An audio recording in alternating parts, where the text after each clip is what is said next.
നമസ്കാരം.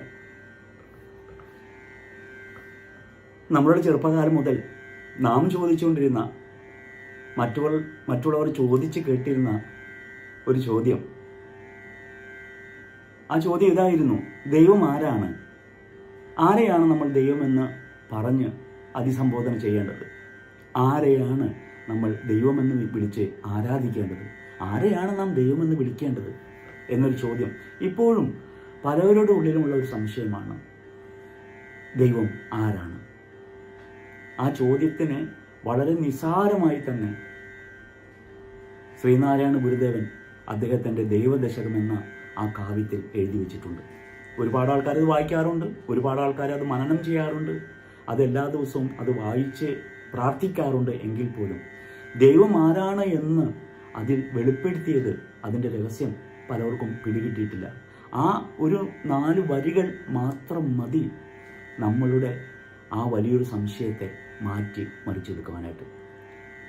ദൈവം ആരാണെന്നും എന്താണെന്നും അദ്ദേഹം എവിടെയാണെന്നും നമുക്ക് ശരിക്കും പറഞ്ഞു തരുന്ന ആ 4 വരികൾ, അതിലത്തെ 10 വരികളും, ദൈവദശകത്തിലെ 10 വരികളും ദൈവത്തെ പുകഴ്ത്തുന്നത് തന്നെയാണ്, ദൈവം ആരാണെന്ന് പറഞ്ഞു തരുന്നത് തന്നെയാണ്. പക്ഷേ നമുക്ക് നമ്മുടെ അറിവിലേക്കായിട്ട് ഞാൻ അതിലെ 4 വരികൾ വിചാരം ചെയ്യുകയാണ്. അത് ഇങ്ങനെയാണ്. അദ്ദേഹം വളരെ കൃത്യമായിട്ടാണ് പറഞ്ഞത്. അത് നമ്മൾ കേൾക്കുക, നമ്മൾ അറിയുക. അന്നവസ്ത്രാദി മുട്ടാതെ തന്നു രക്ഷിച്ചു ഞങ്ങളെ, ധന്യരാക്കുന്ന നീയൊന്നു തന്നെ ഞങ്ങൾക്കു തമ്പുരാൻ. ഒന്നുകൂടി കൃത്യമായിട്ട് കേൾക്കുക. അന്നവസ്ത്രാദി മുട്ടാതെ തന്നു രക്ഷിച്ചു ഞങ്ങളെ, ധന്യരാക്കുന്ന നീയൊന്നു തന്നെ ഞങ്ങൾക്കു തമ്പുരാൻ. ഒന്ന് ആലോചിച്ച് നോക്കൂ. ജനിച്ച അന്ന് മുതൽ നമുക്ക് അമ്മയുടെ ആ മുലപ്പാല് മുതൽ നാം മരിക്കുന്ന ആ നിമിഷം വരെയുള്ള നമ്മുടെ ആഹാരത്തിന് ഒന്നിനെയും മുട്ടിക്കാതെ, തടസ്സം ചെയ്യാതെ ആരാണോ നമുക്ക് തരുന്നത്? നോക്കൂ, നാം വസ്ത്രം ധരിക്കുന്നു. ഈ വസ്ത്രം ആരാണ് തരുന്നത്? ഇനി അതിലേക്ക് നമുക്ക് കൂട്ടിച്ചേർക്കാം. നമുക്ക് വെള്ളമുണ്ട്, നമുക്ക് വായുവുണ്ട്, നമുക്ക് പാർപ്പിടമുണ്ട്, നമുക്ക് ജീവിക്കാനായിട്ട് സുഖസുന്ദരമായ ഒരു അന്തരീക്ഷമുണ്ട്. ഇതെല്ലാം പ്രദാനം ചെയ്യുന്നത് ആരാണ്? ഒന്ന് ആലോചിച്ച് നോക്കൂ. ആ ഒരു ദാർശനികമായ ചിന്തയിലേക്ക് നാം എത്തുമ്പോൾ ദൈവത്തെ ദർശിക്കാനായിട്ട് നമുക്ക് സാധിക്കും. ഇപ്പോൾ അന്നത്തെക്കുറിച്ച് ശ്രീനാരായണ ഗുരുദേവൻ ഇവിടെ പറഞ്ഞിരിക്കുന്നു. അന്നം തരുന്നത് ആരാണെന്ന് നാം ഒരു വ്യക്തിയോട് ചോദിച്ചു കഴിഞ്ഞാൽ യാതൊരു സംശയവുമില്ലാതെ പറയുന്ന ഒരു മറുപടിയാണ്: കർഷകനാണ് ഇതൊക്കെ നമുക്ക് തരുന്നത്. കർഷകനാണല്ലോ ഇതെല്ലാം ചെയ്യുന്നത്. പക്ഷെ ഭഗവാൻ നമ്മളോട് പറയുന്നു, കർഷകൻ ചെയ്യുന്ന പ്രവൃത്തി ഇതാണ്: നിലമുഴുത് അത് നനച്ച് അതിനു വേണ്ട ജൈവവളങ്ങളെല്ലാം കൊടുത്ത്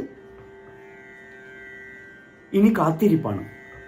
ഇനി അത് ഭൂമിക്ക് അടിയിൽ കിടന്നുകൊണ്ട് ആ വലിയ മഹാകർമ്മത്തിന് ശേഷം അത് മുളച്ചു പൊങ്ങണം. ആ വിത്തിനെ മഹാവൃക്ഷമാക്കണം. ആ വൃക്ഷത്തിൽ വിത്തുകൾ നിറയ്ക്കണം. അതിൽ നിന്ന് വീണ്ടും വിത്തുകൾ ഉണ്ടായി ഒരുപാട് സ്ഥലങ്ങളിൽ അത് ചെന്ന് പതിച്ച് അവിടെയും വിത്തുകൾ നിറഞ്ഞ് മുകളിലേക്ക് വലിയ വൃക്ഷങ്ങളായി, നമുക്ക് ഫലം തരുന്ന വൃക്ഷങ്ങളായിട്ട് മാറണം. അല്ലെങ്കിൽ അതിനെ മാറ്റുന്ന ആ ശക്തി ആരാണ്? ഭൂമിക്കടിയിൽ കിടന്ന് നാം വിതറിയ ഒരു വിത്ത് അത് മഹാവൃക്ഷമാക്കി മാറ്റുന്ന ആ ശക്തിയാണ് നമ്മൾ ഈശ്വരൻ എന്ന് വിളിക്കേണ്ട ആ മഹാനാമം.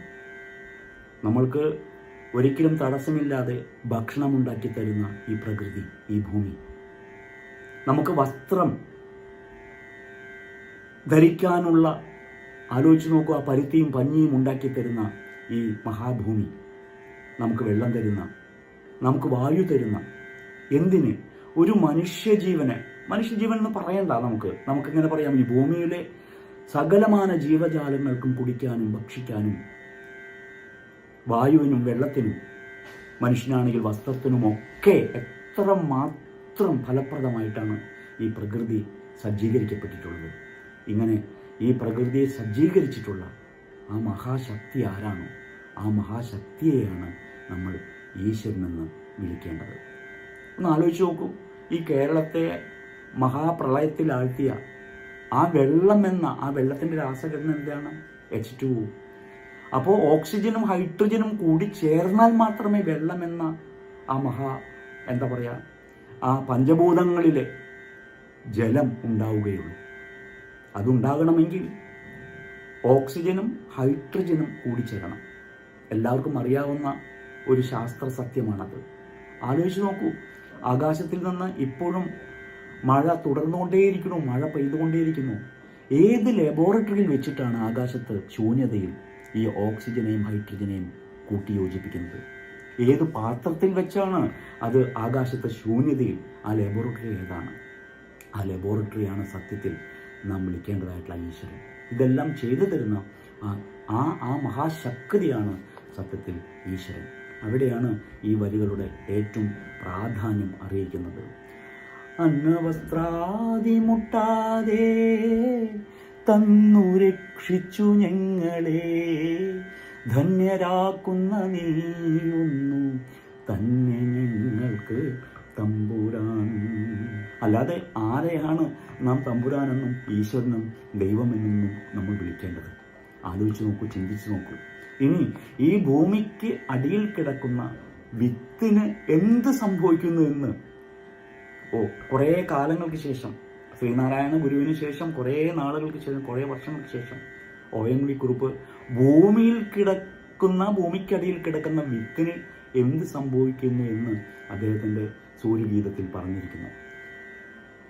വിത്തിനെ മഹാവൃക്ഷമാക്കുന്ന, വൃക്ഷത്തിൽ വിത്തുകൾ നിറയ്ക്കുന്ന, കാറ്റിന്റെ കൈകളിലെടുത്ത് അവയെമ്പാടുമായി കുടിയിരുത്തി, ഇടിവെട്ടി മുള പൊട്ടി ഇല നീട്ടി വെയിൽ മോന്തി ശതശാഖികൾ പടർത്തുമൊരു കാടിന്റെ സാന്ദ്ര ഹരിതാപമാം ദൃശ്യമാം സംഗീതമാക്കുന്ന ജീവന്റെ ഉന്മത്ത നൃത്തം.